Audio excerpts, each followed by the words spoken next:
Hey, how's it going everyone? I've got some exciting news about Starfield. It looks like we'll be receiving a new update, most likely this week. If you head over to Steam DB and click on the Starfield listing at the bottom, you can check out the latest app here, which is currently showing 12 hours ago. Now, when you observe changes like these, it's usually a dead giveaway that the update will be arriving soon. I would speculate that the release date for this patch could be either on Tuesday, maybe Thursday, as is common for most updates, or possibly even later, who knows.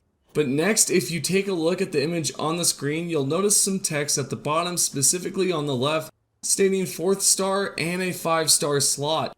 This suggests that there will likely be additional effects added to weapons. This could potentially be something we'll witness in the future when DLC is released. Now, if you're wondering where this information came from, it's directly from an application that can load up ESM files, and then you're able to take a look at certain things, and for example, this is one of them. Although the image itself came directly from Starfield's Reddit page. Now, with that information to the side, I am genuinely excited to see these changes unfold, as it does align with what we have already suspected would eventually happen, and that's 5 and 4-star effects.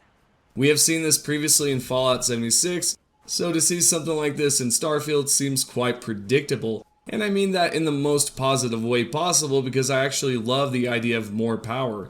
This might also imply that we could face tougher adversaries at higher levels when dealing with shattered space content. You know, that is coming up here soon. Probably 2024. That's soon enough for me anyways. The strongest enemy I have ever encountered or creature is a Terramorph, and that let alone is a tough cookie to bite through. So if we are able to fight something just as tough, then I'm all for it with the additional effects on weapons. With that aside, we can now discuss some of the things we are looking forward to when it comes down to this patch. Starting off with number 1. There is no doubt in anyone's mind that bugs in Starfield have been a significant issue recently. The lack of communication between players and developers is quite concerning, especially when it comes down to losing hours of progress with no solution in sight. While there are occasional workarounds for certain problems, sometimes the damage can be irreversible. What I'll be doing here in the next few clips is showing a few more examples of some more bugs that players have experienced. This one is where a player named MWL88 was able to come across some sort of material that was locked. Yes, he could even use Digilock to try to unlock this material, which is just absolutely crazy to think that some sort of material would be locked in this game. Sure, that one was pretty crazy. What if your own ship decided that it wanted to fly around? Well, this user over on Reddit named Randall Orion had actually found out that his ship could navigate on its own. I believe even someone in the comments said, hey, this should be a feature. Yeah, I agree. That would be pretty cool to see your own ship navigate, take out other ships, have that whole AI thing going on. By the way, where the heck is the AI in this game? Did I miss something? I probably did. This is just one of many issues that is currently plaguing the game. For example, there's even a current bug where asteroids or containers or even a whole entire planet can attach to your ship. Really off-the-wall glitches and bugs that can just pop out of nowhere and bring other items with you as well. As I mentioned previously, another common issue also involves quests that can either prevent you from advancing to the next objective, or simply you'll just end up trying to go through a door that's locked, hindering your progress. But honestly, I've previously covered a quest like this in Neon that is bugged but can be resolved if you punch an NPC in the face and wait for the NPCs at the top to open the nearest locked door. This method is effective and can be applied to most bugged quests with a locked door that, have suddenly locked on you. The last example that I'm going to give you is that some planets will become deserted, meaning there's nothing around, no mountains, no enemies, no NPCs, no buildings, no nada, nothing to really scan. Or worse, you're not allowed to depart from the planet. Now, it's fair to note that these are not the only issues that are impacting the game. I appreciate how someone mentioned in the previous video that I sometimes exploit the game, but it's not accurate to say that I only complain when bugs arise. I do exploit the game, but I also address issues that are not caused by exploiting, but rather stem from the game's coding itself. This can happen in just about any game you play, which is not necessarily a bad thing because such occurrences are common with games nowadays. Continuing on towards number 2, things that we'd like to see would probably be DLSS. If I can speak for nearly every NVIDIA graphics card user out here, it's safe to say that we cannot wait for DLSS to arrive.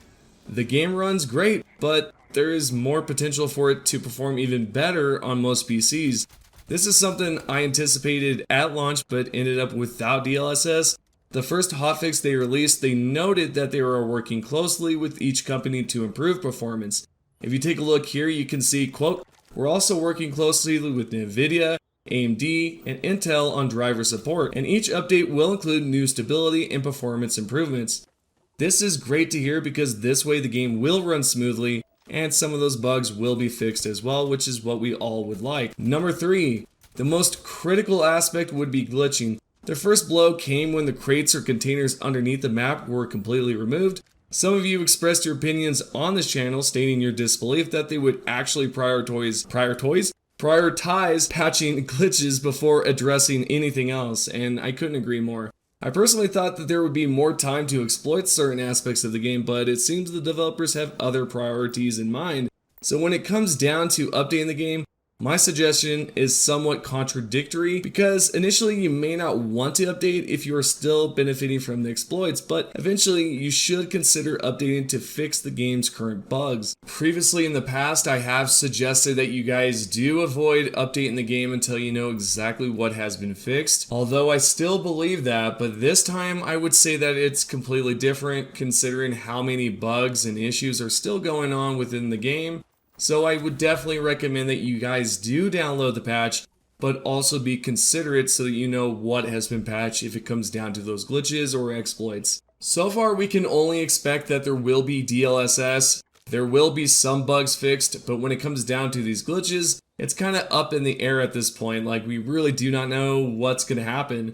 If anything, there might be some glitches that are going to be patched, probably the invisible ship, maybe some things like that, but it might just be minimal. I will let you guys know what's going to be patched and what's going to be working after the latest update. So what I suggest is that you do subscribe, turn those notifications on if you have not done so already, and when the video does go live, I will let you know right away what's working and what does not work. The very last thing that I would like to bring to you, and I think that we all could just talk about this collectively here, are we just tired of being told, hey, wait for a mod? I will say first and foremost here, this is not directed just at Starfield. It's mostly for all games here, but really it's just coming down to the point where it's kind of tiresome. It's tedious stuff that we have to do to fix certain things, like field of view or take off chromatic. These of course are some smaller things that I feel like should automatically be in the game, right? Well, it's not. For example, Assassin's Creed does not have the ability to turn off chromatic. I know that they are changing that here soon, but it's kind of crazy that that's not available in the game. Same thing for Starfield. You have to download a DLSS mod to enjoy it the first freaking week, which is just insane. You think these things would automatically be, inserted into the game. Again, just some things that are small, but absolutely do mean a lot to us if you're on PC. Maybe even on, console if you're just not a fan of chromatic. These are just some examples, again, that are just tiresome. I'm tired of just saying, hey, maybe I should just download a mod to fix this. No, it should just be like the developers should automatically include these things in the game and not try to just force us to basically go to a different site. Or worse, you're on console and now you have to wait 2 months or even a year for something to be adjusted. It's sometimes like that, depending on the game. Starfield, if it's like that with some of these major game-breaking bugs, then that's going to be quite sad to see that at the end of this whole entire thing. Like, we just want bugs to be fixed so that we can enjoy the game.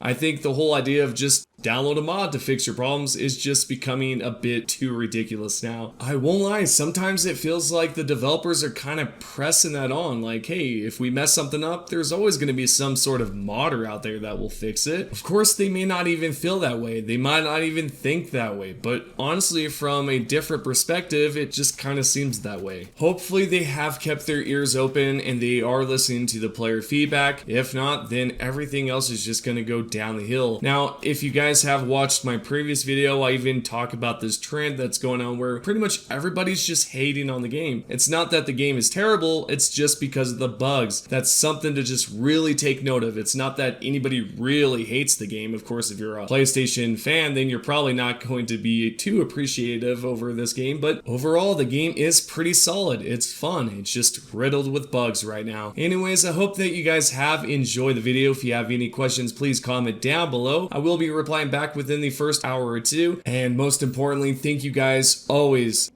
for showing up, checking out the videos, and just showing some support. I really do appreciate those with the notifications that automatically comment, hey, I'm here, notified, whatever the case may be. I appreciate that. If you guys are notified right away, let me know down below, and yeah, I'll give you a heart. Thank you so much, and I appreciate all the love and support, and I'll see you all in the next video.